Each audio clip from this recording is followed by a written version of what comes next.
अजय एडवर्डलाई हार्दिक शुभकामना नयाँ पार्टीको लागि अनि बधाई पनि हाम्रो सरले हाम्रो लागि धेरै गरिदिनु भएको छ किनभने हाम्रोमा टोयलेटको पाइपको प्रब्लम एकदमै जरुरी थियो त्यसलाई सरले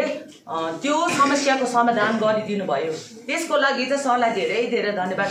अनि मेडिकल फिल्डमा पनि सरले धेरैलाई सहायता गर्नुभएको छ पढाइको लागि पनि सरले धेरै सहायता गर्नुभएको छ त्यसको लागि पनि धन्यवाद अनि हामी सर जस्तो निस्वार्थ सेवा भएको लिडर चाहिँ पाउँदैनौँ किनभने सरले कसैलाई पनि झुकाउनुहुन्न सरले एकदमै निस्वार्थ सेवाले नै हामीलाई सेवा पुर्याइरहनु भएको छ सर अहिले सत्तामा हुनुहुन्न र पनि सरले कतिवटा परिवारलाई जग्गा जग्गामा गएर हेल्प गरिरहनु भएको छ त्यसको लागि सरलाई धेरै धेरै धन्यवाद जोसेफ भाइले भनेको जस्तै हाम्रो गाउँमा धेरै प्रब्लमहरू अझै बाँकी नै छ जब सर सत्तामा आउँछ तब सरले हाम्रो यो सबै प्रब्लमहरू सल्भ गरिदिनुहुन्छ तर सरलाई पनि हामीले केही न केही गरेर सपोर्ट गरेर चाहिँ कुनै न कुनै उयो सपोर्ट गरेर चाहिँ सरलाई हामीले जिटिए भोटमा होस् या कमिसनर भोटमा होस् जेमा भए पनि हामीले जिताएर सरलाई पाउनुपर्छ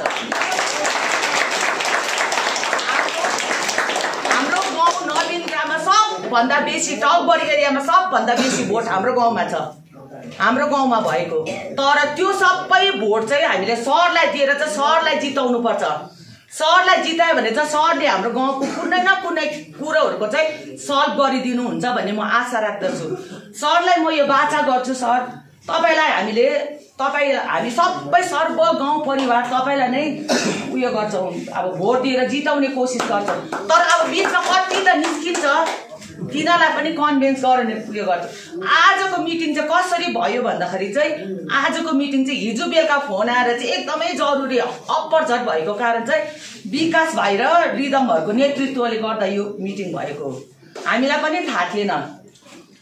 आज मिटिङ हुन्छ तपाईँ आउनुहुन्छ भनेर अस्तिदेखि आउँछ चाहिँ भन्नु हुँदै थियो तर कुन दिन हो त्यो चाहिँ थाहा थिएन र विकास नानी र रिदम नानीको नेतृत्वले गर्दा चाहिँ यो आजको मिटिङ चाहिँ सक्सेस भएको सर तपाईलाई धेरै धेरै धन्यवाद छ हाम्रो गाउँको लागि हैन तपाईँ आएर यस्तो बिजी टाइममा पनि तपाईँ आएर हाम्रो गाउँमा पसिदिनु भयो त्यसको लागि धेरै धेरै धन्यवाद हाम्रो गाउँबाट चाहिँ तपाईलाई नै अब हामी समर्थन गरेको छौँ तपाईलाई नै अब जिताएर राम्रो राम्रो कामहरूको डेभलप चाहिँ गाउँमा होस् भन्ने आशा गर्दछौँ हामी धेरै क्षमा प्रार्थी छौँ किनकि हामीले यो एउटा मिटिङ राम्रोसँग अर्गनाइज गर्न सकेनौँ अब यो 11th आवरमा पनि भएको थियो त्यही कारणले गर्दा हामीले एउटा राम्रोसँग यसलाई अर्गनाइज गर्न सकेनौँ यसको लागि हामी we are very sorry second हामी तपाईलाई एकदम हाम्रो गाउँ नवीन ग्राममा वेलकम दिदछौँ किनभने लास्ट टाइम तपाईँ आउनुभएको थियो हामीले तपाईँ समक्ष हाम्रो कतिपय प्रब्लमहरू राखेका थियौँ त्यो प्रब्लमहरू तपाईँले एक बाई एक इन्स्ट्यान्टली है मैले तपाईँले त्यसलाई टाइम पनि दिनु भएन एक हप्ता पनि दिनु भएन एक महिना पनि दिनु भएन त्यो प्रब्लमहरू तपाईँले इन्स्ट्यान्टली हाम्रो सल्भ गरिदिनु भयो र अहिले तपाईँकै दयामायाले गर्दा तपाईँकै काइन्डनेसले गर्दाखेरि हाम्रो गाउँमा त्यो टोयलेटको सिवेजको पाइपहरू युज भइरहेका छन् अहिले कतिपय हाम्रो आमा बाबाहरूले बुढापाकाहरूले आफ्नै घरमा टोयलेट युज गर्ने त्यो फेसिलिटी पाएर उनीहरूलाई बिमारीको टाइममा अन्य धेरै टाइममा धेरै सुविधाहरू भइरहेको छ यसको लागि तपाईँलाई धेरै धेरै धन्यवाद छ त्यसैगरी तपाईँले हामीलाई सिमेन्टहरू पनि दिनुभएको थियो त्यो सिमेन्टहरूले हामीले यही टोयलेटको काममा र अरू कतिपय कामहरूमा हामीले त्यसलाई युज गऱ्यौँ र त्यसको हामीले एउटा फ्रुटफुल काम गरेर हाम्रो गाउँको लागि सुविधाको लागि हामीले युज गऱ्यौँ यसको लागि पनि तपाईँलाई धेरै धेरै धन्यवाद र विगतको दिनहरूमा हामीले हेर्दाखेरि तपाईँहरूको जब तपाईँको एउटा पोलिटिकल प्रोसेस र तपाईँको पोलिटिकल लाइफ जाँदै थियो हामीले यो सोसियल मिडिया मार्फत हामीले त्यसलाई we were on the track है हामी त्यसलाई हेर्दै थियौँ र त्यति बेला जब तपाईँले कतिपय त्यो कठिनाइहरू फेस गर्यौँ है हामीलाई थाहा छ but we were with you हामी तपाईँसँगै थियौँ हामीले कुरा गर्थ्यौँ कि अब यस्तो भइरहेको छ भनेर हामीले फोरफ्रन्टमा गएर तपाईँलाई सपोर्ट गर्न नपायौँ we are always with you र हामीले तपाईँकै कति क्याडेटहरूसँग पनि कुरा गर्थ्यौँ कि सर त मेन स्ट्रिममा आएको भए राम्रो किनकि तपाईँ जेनेरेटमा हुँदाखेरि you were part with generate but now you have your own party र यसमा झन् हामी अझै खुसी छौँ हामी 100% हामीलाई स्योर छ कि तपाईँ पोलिटिकल पार्टी इस्टाब्लिस गरेर दार्जिलिङमा आयो भने you can be the king of the politics भन्ने चाहिँ हामीलाई त्यो फिलिङ चाहिँ हाम्रोमा छ त्यो होप पनि छ र आज यो अपर्च्युनिटी लिएर हामी के पनि भन्न चाहन्छौँ नवीन ग्राम तपाईँसँग छ नवीन ग्रामको एक-एकवटा परिवारहरू तपाईँको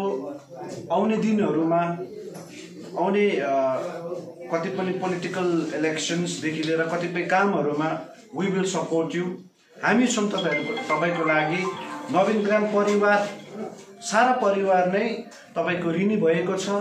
र नवीन ग्राम परिवार नै तपाईँको लागि भविष्यमा हुनेछ र यो हामी तपाईँलाई एउटा एस्युरेन्स दिँदछौँ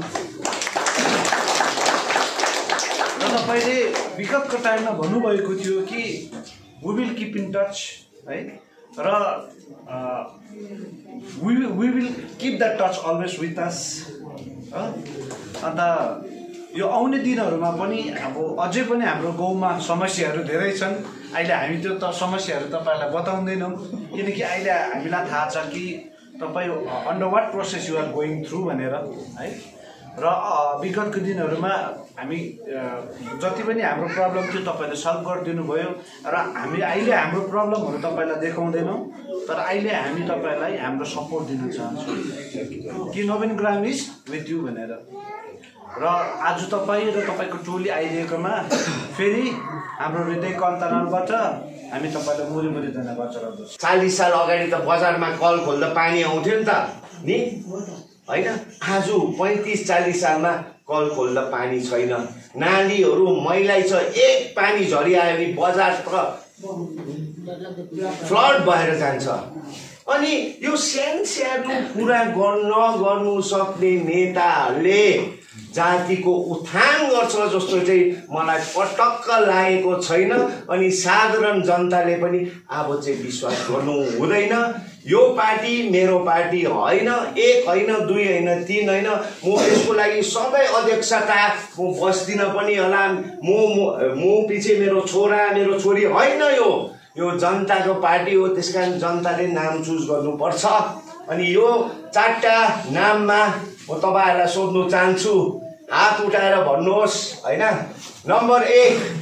जन आवाज को छ जन आवाजको लागि छैन ल एकजना जन आवाज नम्बर 2 जनशक्ति जनशक्ति लु 3 जना ल नम्बर 4 हाम्रो पार्टी ल 2 जना हाम्रो पार्टी अनि 3 जना मात्रै हाम्रो पार्टी ल सो तपाईहरुले जे तपाईहरुलाई लाग्छ फेसबुक आजकल त सबैले फेसबुक चलाउँछ सबैले नानीहरुले इन्स्टा चलाउँछ तपाईहरुको पार्टी हो यो सधैँभरि जनताको सेवा गरेर गर्छ हाम्रो स्थापना दिवस पनि पुरा पैसा खर्च गरेर ठुलो गर्नु सक्दैनौ हामी लप्चु पेसोकमा त्यहाँ बुढो पाकाहरू धेरै छ त्यहाँ बन्द भएको गार्डन छ धेरै दुःख छ हामीले हाम्रो स्थापना दिवस पनि सेवामै हामी गर्छौं हामीले झण्डी पनि यस्तो सिम्पल बनाउँछ कि त्यो झण्डी पनि सिलगुडीबाट मगाउनु पर्दैन 100 वटा झण्डी बनाउँदा हामीले बजारतिर लाउनु भन्दा एउटा घरको बिमारीको 1 महिनाको दबाई दियो भने हामीलाई त्यसमै आशिष छ त्यो झण्डा पनि यस्तो सिम्पल बनाउँछौ तपाईहरुको झण्डा हो तपाईहरुको पार्टी हो घर घरमै तपाईहरुले सजिलो प्रकारले बनाउने खाले झण्डी हामीले सोचिरहेको छौ तपाईहरुको आशिष तपाईहरुको प्रार्थना तपाईहरुको छोरा तपाईहरुको भाइ तपाईहरुको दाजुको लागि केको लागि भन्दाखेरि म ठुलो मान्छे हो भनेर हैन तर दार्जिलिङ हामी चेन्ज गर्नु सक्ने नवीन ग्राम सिंहमारी चेन्ज गर्नु सक्ने अनि सँगसँगै हाम्रो जातीय मुद्दाको लागि पनि इमानदारपूर्वक हामी काम गर्नु सक्ने 6 शेड्युल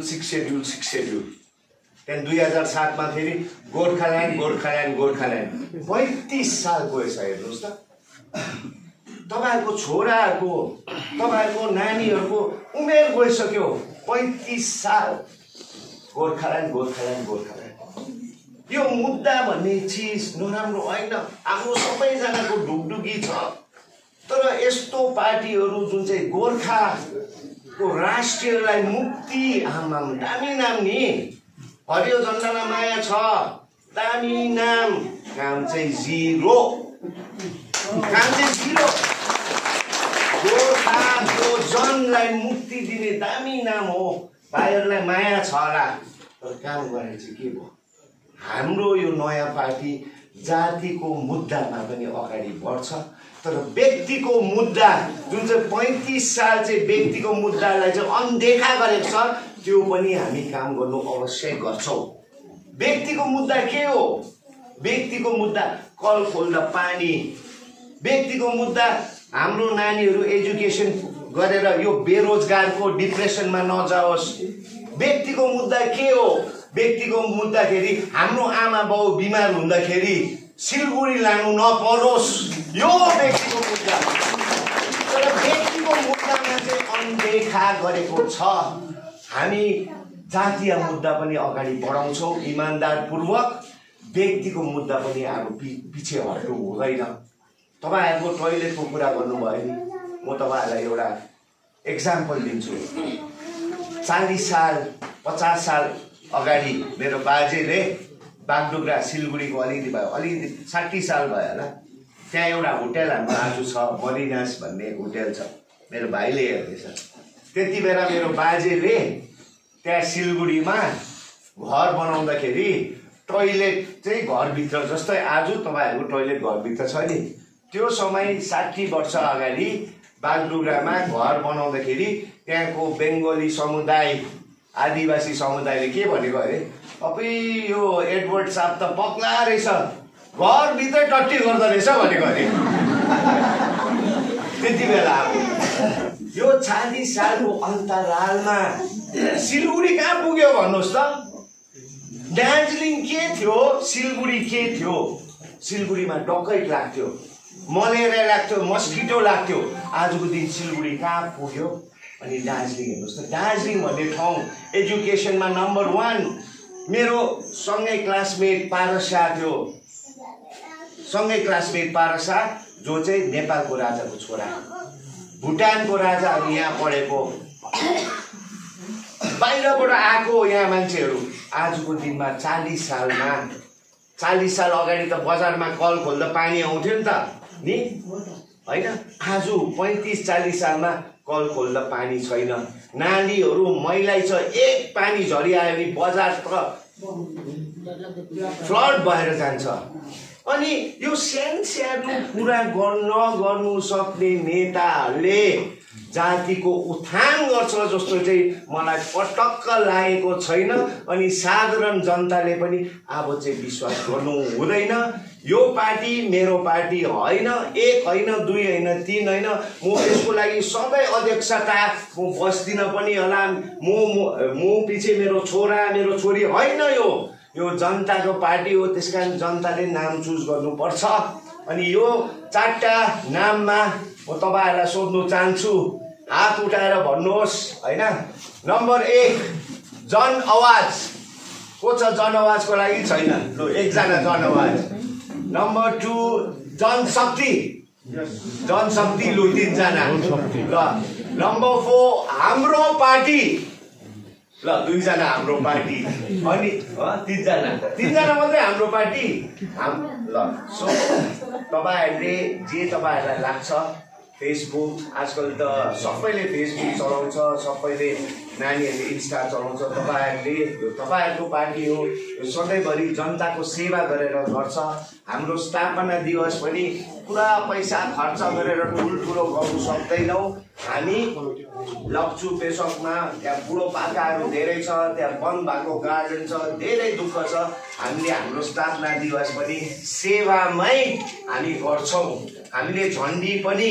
यस्तो सिम्पल बनाउँछ कि त्यो झन्डी पनि सिलगढीबाट मगाउनु पर्दैन। 100 वटा झन्डी बनाउँदा हामीले बजारतिर लाउनु भन्दा एउटा घर को बिमारीको 1 महिनाको दबाई दियो भने हामीलाई त्यसमै आशिष छ। त्यो झन्डापछि यस्तो सिम्पल बनाउँछौ, तपाईहरुको झन्डा हो, तपाईहरुको पार्टी हो, घर घरमै तपाईहरुले सजिलो प्रकारले बनाउने खाले झन्डी हामीले सोचिरहेको छौँ। तपाईहरुको आशिष, तपाईहरुको प्रार्थना, तपाईहरुको छोरा, तपाईहरुको भाइ, तपाईहरुको दाजुको लागि के को लागि भन्दाखेरि म ठुलो मान्छे हो भनेर हैन, तर दार्जिलिङ हामी चेन्ज गर्नु सक्ने, नवीनग्राम सिंहमारी चेन्ज गर्नु सक्ने अनि सँगसँगै हाम्रो जातीय मुद्दाको लागि पनि इमानदारपूर्वक हामी काम गर्नु सक्ने अनि हाम्रो जीवनकालमा हाम्रो जातीय मुद्दा भएन भने पनि हाम्रो छोराछोरी नातिनी नाता नातिनीले पनि यो जातिको मुद्दा अगाडि लानु सक्ने। तर आइन्दादेखि यो 35 साल जस्तो शहीद बनाउने, विस्थापित बनाउने, पुलिस केस खाने त्यो चाहिँ गर्नै हुँदैन। किनभने त्यो ढाँचा चाहिँ 35 साल अगाडि काम लाग्थ्यो होला, आजको दिनमा त्यो काम लाग्दैन। तपाईहरुको यो आउने नयाँ सालमा शुभकामना। अनि हामी अनि तपाईहरु आजदेखि तपाईहरु मेरो परिवार, तपाईहरुलाई अब छोड्दिन म, झन्डा छैन समर्थन गर्ने, तर तपाईहरुको समर्थन र मेरो समर्थन हृदयको समर्थन हो। ल यति नै भन्दै धन्यवाद।